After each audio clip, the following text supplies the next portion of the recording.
Good morning. Today I'm in the City of Exeter, town or city? It is city, isn't it? City, yeah. Yes, and I have my own personal guide, my brother Simon, who lives in Exeter, and we're going to go on a little wander around Exeter, and Simon's going to point out some novelty facts or interesting history or whatever. Yeah. Okay. I'm in your hands. So we're in the grounds of St Sidwell's Church. Yeah. And up here you can see we've got a lovely mosaic of St Sidwella. Right. She's the patron saint of Exeter. What do we know about her? So, legend has it that her jealous mother-in-law hired some farmers to chop her head off. Oh, lovely. But because she was so holy, Right. where her severed head fell, a spring Of fresh course. water came up.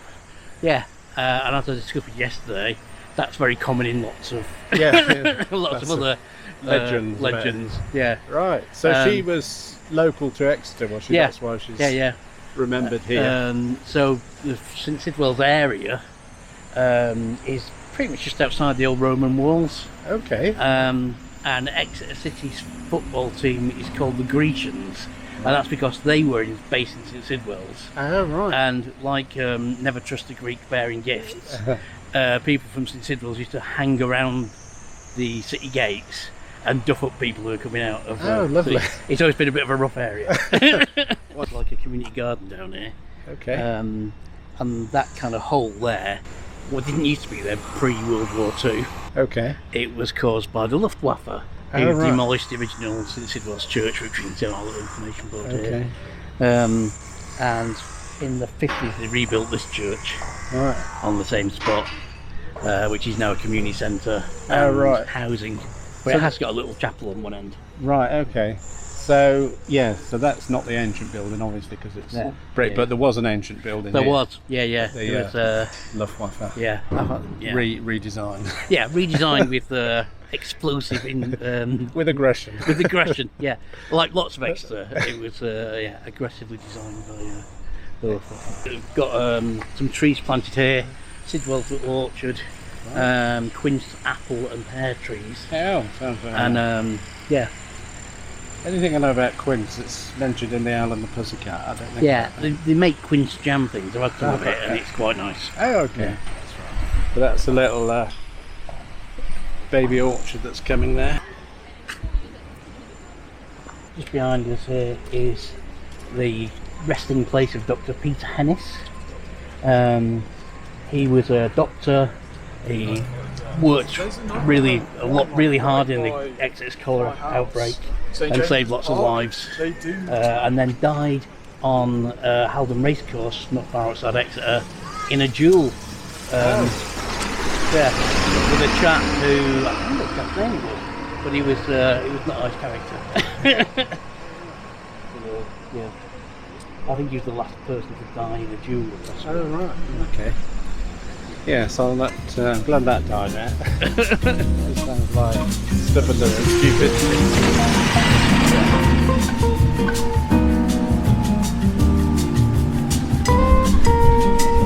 Okay. Oh, got another bit of Sidwella up there. Okay. Oh, yeah.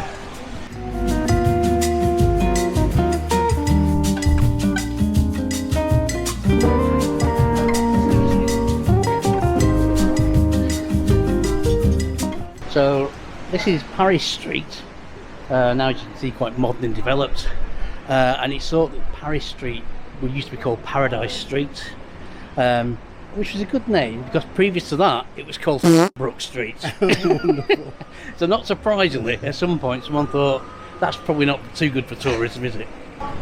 So we're outside Exeter's underground passages on Paris Street. They were built originally so that water could be brought from a reservoir at Danes Castle from a spring there, and to make it easy to service the pipes they actually built a little tunnel that runs all the way from Danes Castle towards the university into the centre of Exeter and onto Cathedral Green, under Cathedral Green, and it also then goes right down 4th Street, but you can't get in that bit.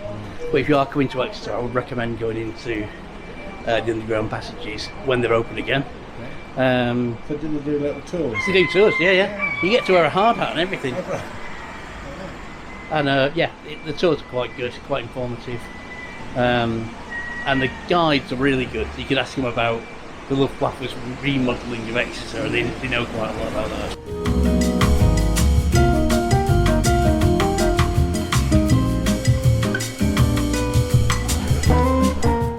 Obviously Exeter was a Roman settlement a long time ago, and there still remains of the original Roman walls.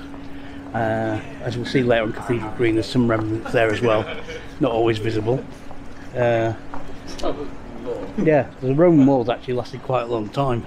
They're still here now, but they're actually used up until about the 1600s, I think, before they decided that walls weren't very effective.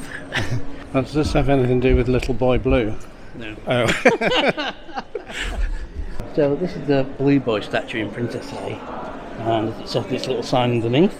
The statue of Blue Boy stood in the courtyard of St John's Hospital School, founded on this site.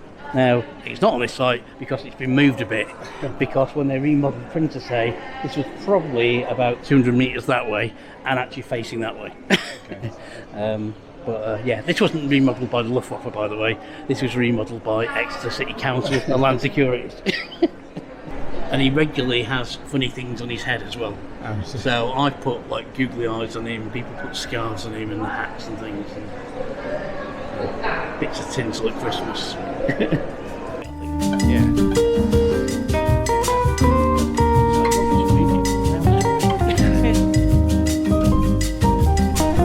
So this is a memorial to the people who died in the Exeter Blitz, which is when the Luftwaffe remodelled Exeter in May 1942. This used to be nearer to the position where the Blue Boy currently stands, and it was moved here during the redevelopment. Now where it used to be, it also had a fountain in front of it, but yeah, 'cause this entire area, it was flattened. In part response to bombing of Dresden, Hitler ordered the Luftwaffe to find like a jewel city of Exeter, like it was like a valuable jewel, and he thought Exeter, that's a nice place, I'll bomb it so it's not nice anymore.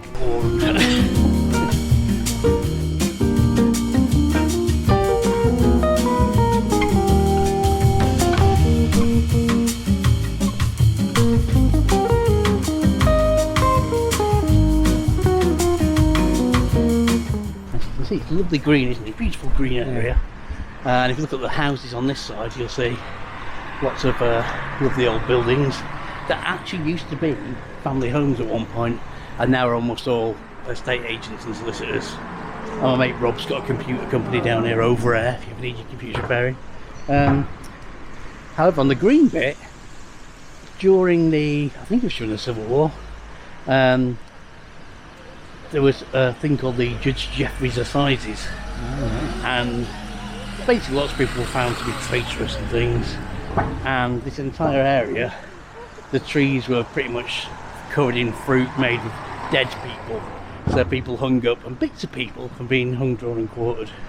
So it's like an example to scare people. Yeah, and it's quite a long stretch of greenery, and there was like the remains of hundreds of people there. To be honest, if you look at under any green bit of Exeter, it's been used to bury dead people. It's like the remains of God knows how many people there. What, with like plague and stuff like that? Yeah, plague, cholera epidemic. There was a theatre fire as well. Or just, by the cathedral. It's mostly just because that was the burial ground for Exeter. And as it started to get bigger, there was nowhere else to bury people. I'm just going to see in the distance here, you'll be able to see there's a bridge that says Burnet Patch Mare. And this bridge goes over this part because a bit of kind of walk in the bounds thing they used to do was to go around the city walls, but this bit you couldn't get over, so they had a bridge built. If you look on the other side, you can see there's a hoop on this side and a square hoop on the other, and I always like to tell unknowing visitors that the square hoop was for playing basketball with a square basketball. Yeah, I'm sure that's true. Yeah, definitely true. But no, it's not true. So I did Beating of the Bands video for Stowmarket, one of my neighbours. Yeah. One of the things we found out was it's like before maps it started. Yeah. They used to take the kids who beat the Oh, band I with can a saw stick. that, and they actually beat them. Well, no, they don't beat the kids, Oh. but they turn the child upside down and Yeah. tap the head on the... Right. Because Yeah. then it's in a memory, Yeah, isn't yeah, it? yeah. That's where it is. Yeah. And if there's any dispute, it's like, now I remember being turned upside down. And these are really old buildings. Some of the stonework, I think, is contemporary with the cathedral, which is over 1,000 years old. And Exeter Cathedral also houses the Exeter Book of Riddles, poetry book, the oldest poetry book in what could be called English. It's in Anglo-Saxon.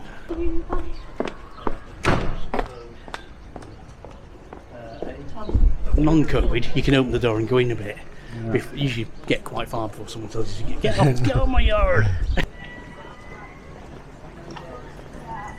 So this building dead ahead with all the Yes, scaffolding on, that's the one that burnt down? it is. Yeah. It was on the news. Yeah, Tavern Hotel. Ancient Yeah. building. Yeah. It burnt down mostly. My friend Richard, who's up on these things, he does like architectural surveys of old buildings, told me that the facade of it, which I'd assume was just like stone. Yeah. No, it was wood. It Oh, was pretty much flip. painted wood, and behind that was a stone wall that was really old. Right. And once it set fire to it, there's the gap between acted like a Yeah. kind of airflow. Ventilation, yeah. Yeah, and it went up in no time. So that was a bit of a sad day for Exeter. Yeah. I think they're still not sure what they're going to do with it. They promised to build it back as it was. Yeah. Then the company that was going to do that went bust. Oh, right. COVID obviously put things on hold for it. I mean, all the cynical people in Exeter will say it will be turned into student accommodation. Because if you stand still for too long, someone will convert you into student accommodation. Okay. And so this building I'm looking at now is the Devon and Exeter Institute, which I used to be a member of briefly. It's kind of like a private library. It's got a lovely sundial, which is obviously useless on a day like today. And it's also got some interesting features inside. If it was open, we could go in and have a look. There's little secret panels, a secret doorway you can sneak out of a side exit and things. And it's a lovely place, full of local history. And they do talks and things as well.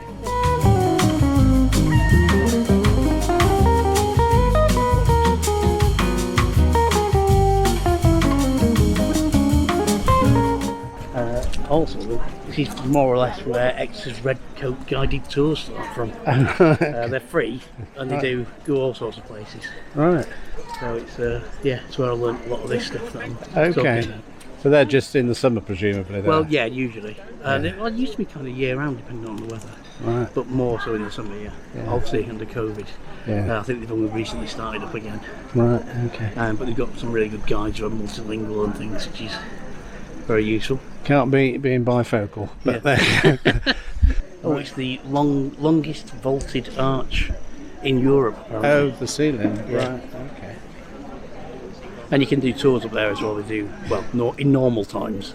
Up in the... Yeah, they do roof the tours, rafters. and you can actually get up on the roof, which is amazing. Being on top of the tower looking down is great.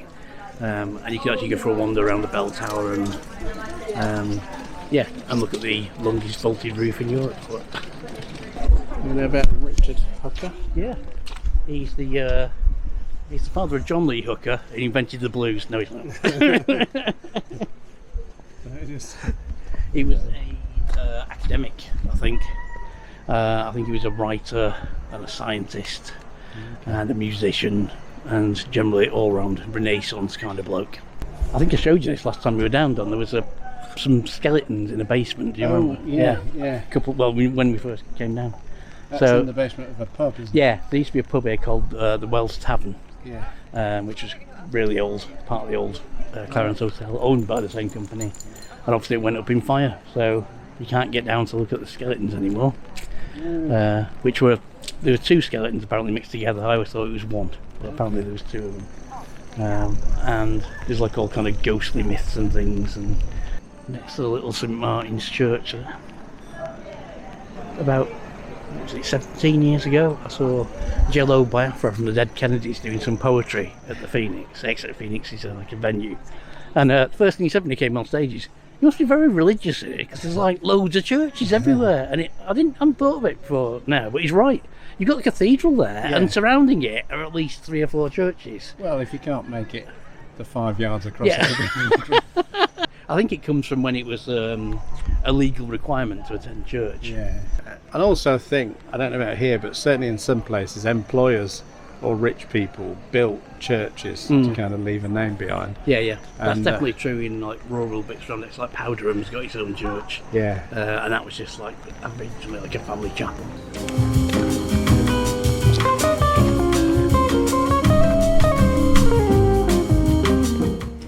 So this end of the cathedral has been recently repaired, if we should say, refurbished by stonemasons.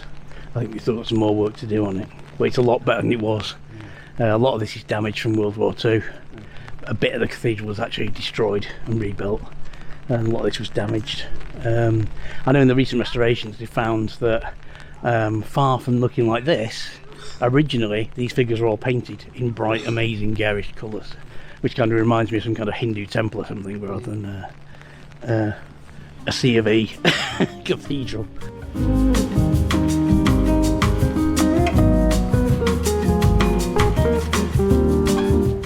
And just down the side of historic Greg's here, between that and historic Patisserie Valerie that's only been there about a year, oh no, maybe 2 or 3 years actually, is a little street called Parliament Street, reportedly the narrowest street, certainly in Britain, possibly in Europe, maybe the world, who knows.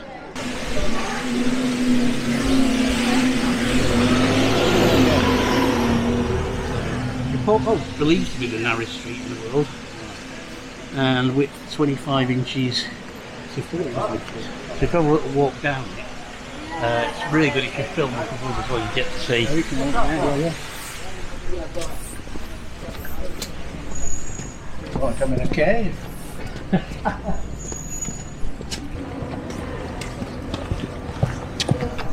Definitely wider at this end. Yeah, this is the modern one that's been rebuilt.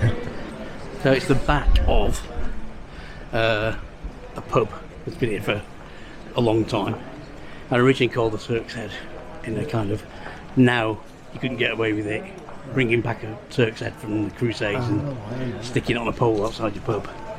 Might be considered a bit non-PC these days. And it's a tad racist. Yeah. But it's a really old building. It's currently being converted into another restaurant. So, many moons ago, Exeter City Police Headquarters and Magistrate Court stood here.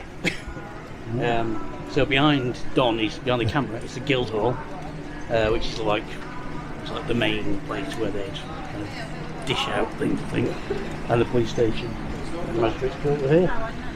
Over 87 to 1960. Moved to Heavy Tree Road, and it's now at Middlemore, which we drove past the other down the way to Exeter. There's not a trace of it ever been.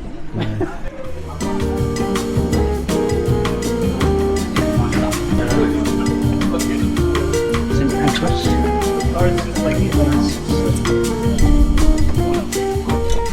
Probably not. This is a little oasis of calm in the middle of Exeter, in the Guildhall shopping centre. The only building in this area that survived the Exeter Blitz. So all the Guildhall shopping centre around it is new, apart from the Guildhall itself. Miraculously, this wasn't damaged at all, I don't think. And it's still used as part of the parish, I think, parish of Exeter. And occasionally have like Taysy get-togethers in here. Yeah. Excellent.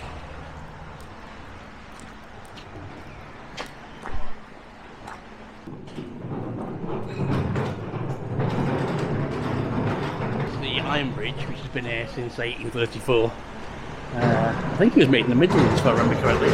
I think the ironworks it was made in was like in Telford or something like that. Okay. It was around that kind of Iron Bridge and Shropshire kind of time. Yeah, famous for that. Yeah. And it's still here. Yeah. Amazingly, it was a good investment. Whoever budgeted for that. Graveyard bit. Exeter Catacombs. You can see, like lots of the places they removed the railings in World War II, completely pointlessly if it's the wrong type of metal. But it makes people feel like they were doing something. Yeah. Sensible waterproof shoes. Waterproof down to 0.5 centimetre.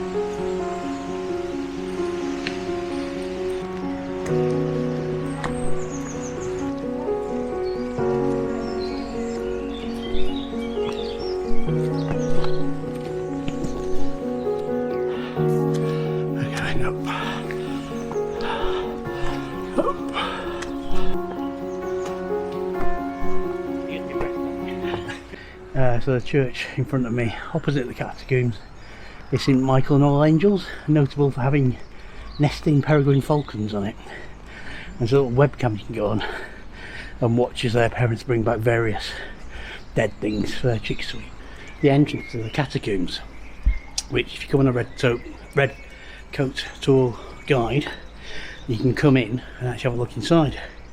There are some people buried here, but not very many. So it's like a massive white elephant. It was built in Victorian times, the idea of people wanting to memorialise themselves, and the idea it's been one big monument for lots of people. Rich Victorian people didn't want that, they wanted their own big individual thing. So the people who built it tried to recoup money by opening up half of it to Catholics as well, even though it's a C of E graveyard. That didn't really work, though at the top of it there are two now filled in holes where there's one on the Catholic side and one on the Protestant side. So you could be as divided in death as you were in life. And there's also an interesting part, as you just go into the right, there's what looks like a mortuary slab, and it is a mortuary slab because there's a great fire in a theatre in the 1800s, and they used that part of the catacombs as a mortuary to deal with the 70 odd bodies they had to try and identify. So it's it's a bit creepy when you go in there, because it's like, why does that look like it's very clean and covered in tiles? And,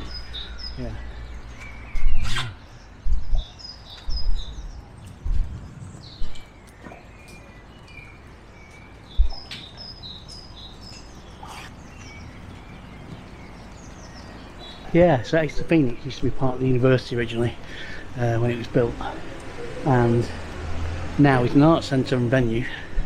In normal times, you can see lots of varied acts there. That's the ones who will come further than Bristol. A lot of acts stuff at Bristol. And it's got galleries, it's got media production facilities, so it's a recording studio in the basement, and Phonic FM, which you can listen to on phonic.fm. He's also broadcast on the internet and live from here. Yeah. And I used to work there for a bit. Oh, did you? In front of the house. Right.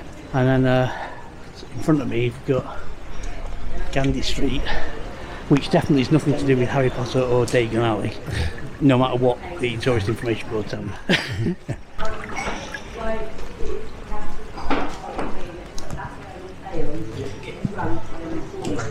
I hope you enjoyed that little wet walk with me and Simon today.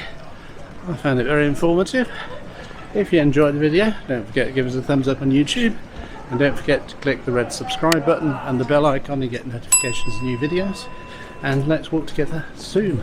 Let's walk together again. See you in the next video.